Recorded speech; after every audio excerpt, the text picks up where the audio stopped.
Değerli müsəlmanlar, hər birinizi zülmətdən nura verilişində xoş gördük.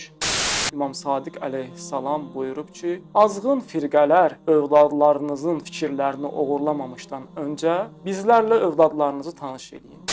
Sələf bildirişdə, lüğətdə keçmişdə olanlar nəzərdə tutulur. Yəni bizdən öncə olanlar. Terminoloji məna olaraq təqribən Əhməd ibn Həmbəldən sonra başladı.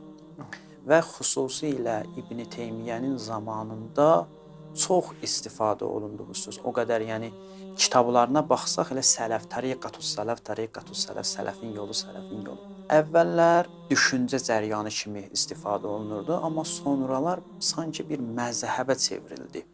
Tarix boyu Əhl-i-Sünnə mənbələrdə, təkcə Vəhabilərə aid deyil, Əhl-i-Sünnə mənbələrində təkfir bəhsi olub, təkfirçilik olub. Amma bu məsələ özünü qabarıq şəkildə nə vaxt göstərdi? İbn Teymiyyənin zamanında. Hardan deyirsən axı bu ixtilaf? Ümmətin ixtilafı sələf-i salihdən sonra yarandı, parçalanma. Elə xəlifələrin, Raşidi xəlifələrinin zamanında bunun öz iddiasına əsasən, hə? Raşidi xəlifələrin zamanında bu ixtilaf yarandı və özləri səbəb oldular ixtilafa. Elə ən birinci ixtilafı harda yaratdılar? Yəni Səqifədə. İbn Teymiyyə Əllamə Hilliyin zamanında yaşayıb. Əllamə Hilliyin kitabında o Minhacü Sünnət Nəbəviyyə yalancı deyir, ən yalancı, nə bilim pis-pis sözlər deyir. Amma Əllamə Hilliyin yanına gələndə həmişə onu çağırında şeyx kimi deyərmiş, hörmət eləyərmiş.